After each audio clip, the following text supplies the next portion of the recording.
Ndikayisela nonyana nomoya engcwele nangankosi amazwi ezwi lakho. Sikubulela Nkosi uba usivusile sayifumana le mini abanye abayifumananga. Azathi Nkosi la mazwi akho adliwa bubumnyama ubaleka afumane iindawo zokuhlala. Bathi Nkosi abantu abazawuva la mazwi ndiza kuwathetha Nkosi bave wena uqobo bangevi mna Nkosi afumane iindawo zokuhlala. Aze bathi abaphelelwe lithemba abanika ithemba. Aze bathi abalambileyo abanika ukuhlutha. Aze bathi abafuna uthuthuzela Nkosi abafuna bathuthuzele ngoYesu Kristu Nkosi. Amen. Ndibulisa utata umfundisi, ndibulisa utata uBashumayeli, ndibulisa oomama, intombi nomntu wonke ekhoyo ngelihle igama likaYesu Kristu. Masifumane isifundo sanamhlanje sibhaliwe kwincwadi ngokubalwa nguprofethi uIsaya 59. Sizawuqalela kuvesi 1 uyoma kuvesi 3. Isihlokondaba sithi isono sithintela intsebenzo kaThixo. Yabonani isandla sikaYehova asisifutshane ukuba singasindisi, nendlebe yakhe ayinzima ukuba ingevi. Bubugwenxa benu obunahlukanisileyo noThixo wenu, zizono zenu ezibusithelisileyo ubuse bakhe ukuba angevi. Eli lilizwi lenkosi, inkosi ehlala emazulwini mayilisikelele, ilithambisa nxelise ngokungenxa phakathi. Amen. Ilizwi lethu salifumana phaa kulaa vesi 1. Yabonani isandla sikaYehova asisifutshane ukuba singasindisi, nendlebe yakhe ayinzima ukuba ingevi. Ngenxa yobude bayo ke le vesi ndabona ukuba mandizenzele umgomo endizawuthi ndive into endizawuthetha ngayo, ndikwazi ukunika umyalezo. Ndathi qaphelani isandla sikaYehova sinako ukusisindisa. La mazwi athethwa nguThixo uwathetha kumlomo kamprofethi uIsaya kunika abantu ithemba, abantu abakwi-bad situation. Ubaxelela ukubana ngaba isandla sikaYehova sinamandla okubasindisa. Into yokuba bona bavume izono zabo, ukuba bonile uThixo akabalahlanga, ukhona phakathi kwabo.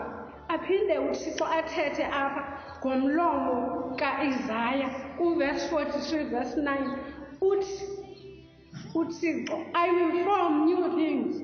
Ndizokwenza indlela entlanga. Nilibale ngezono ukuze ndinive imithandazo yenu, ukuze abantu bam endizibumbele bona benze indumiso. Qaphelani isandla sikaYehova sinako ukusisindisa. Ndajonga kweli xesha le-COVID-19 ndabona ukuba lixesha le-reflection and meditation, ukuthi sicinge careful ngokuthi ngoba uThixo bakutheni engasivayo xa sithandaza, sizihlole ukuba sone kangakanani, sizibhencetani. Uthethile ke uThixo apha kuIsaya 26 verse 20 wathi hlalani ezindlini, thina khange sihlale, nivale iminyango, lude utshaba ludlule ndinisindise. Thina asiyenzanga loo nto leyo, asimlandelanga imiqathango ka-level 5, sonile ngakuyo imithetho kaThixo. Qaphelani isandla sikaYehova sinako ukusisindisa. uThixo ngoku athethileyo athi masihlale ezindlini, uyazile okokubana ukho kwiindawo zonke, uyazile okokuba ukho ngamaxesha onke, uyazile okokuba esi sandla singumoya obesoloko ekhona. Qaphelani isandla sikaYehova sinako ukusisindisa. Esi sandla ke siyangqinwa nguEzra ku-9 verse 9 uthi singamakhoboka, kodwa ke ekukhobokeni bethu asilahlanga uThixo. Usiyekile, akasohlwaya sonke, basinda abaninzi, kodwa asizuphinda sone, siyavuma. Sinalo ubutyala bethu esibenzileyo, asithobelanga imithetho ka-level 5, kodwa basindile basindile abaninzi ngoba zikhona kaloku i-recoveries noba i-death rate i-high na. Uyasithanda uThixo, uzosikhupha nakule veki sikuyo ye-COVID-19. It's just a temporary measure and a delay. Asinike uthemba u-Isaiah futhi uverse 1 to verse 5 uthi umbumbi wethu uMakrestu nani hlabathi usibangile singabakhe uThixo noba sonele kangakanani na, ngoba kaloku nguThixo onenceba engazange iphele. Sine-favor of protection thina nakule COVID-19. uThixo isandla sakhe siphezu kwethu, usingcingile uThixo wasijikeleza ngesisandla sakhe. Sine-grace of assurance ngesisandla sikaThixo, sizokusinda usoloko sinamandla. Sine-grace of freedom ngesisandla sikaThixo. Qaphelani, isandla sikaThixo sinako ukusisindisa. uPawulos usinika ithemba xa ebhalela ibandla lakhe laseKorinte lesibini. Uthi unguThixo abavusilayo abafileyo, owasihlangulayo kufeni okungako, nesithembele kuyo kokuba usaya kusihlangula. Nathi maKrestu masinethembe uThixo ngoba unako ukusisindisa ngesandla sakhe. Ubahlangulile abaninzi, basindile kwi-COVID-19. Nathi uyehova uThixo kaloku uligwiba ngeemini zembandezelo, uyabazi abazimela ngayo. Nathi maKrestu isandla sikaThixo siza kusisindisa. Senze njani ke ukuze esi sandla sisisindise? Masithi obey imithetho kaThixo, sithozane sibe phantsi. Esi sandla sinamandla, ngexesha elifanelekileyo sinako ukusisindisa. Senze ngoko wenzayo utata uNoah ehleli 40 days, wathi uThixo makahlale nendlu yakhe. Wahlala uNoah wenza imithetho kaThixo, kwaye kungemnandanga. Ehleli nendlu yakhe kwaye kungemnandanga.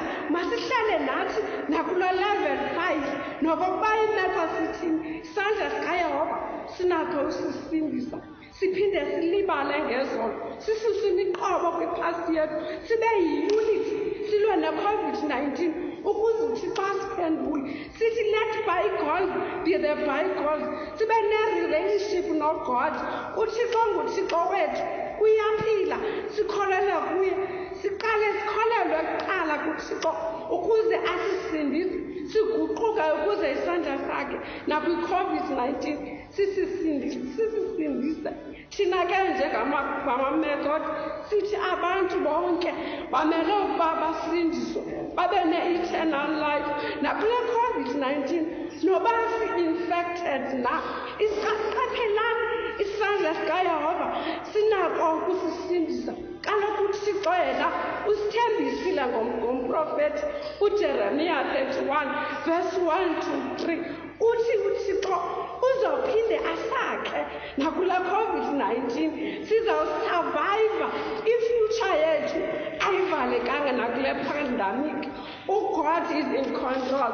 We are blessed by a special gift. Noba amandla ethu angasuswa ezinweleni COVID-19, uThixo unathi is the only one who can help us. God's favor is over us. Qaphelani, isandla sikayehova sinako ukusisindisa. ngoYesu Kristu inkosi yethu, amen.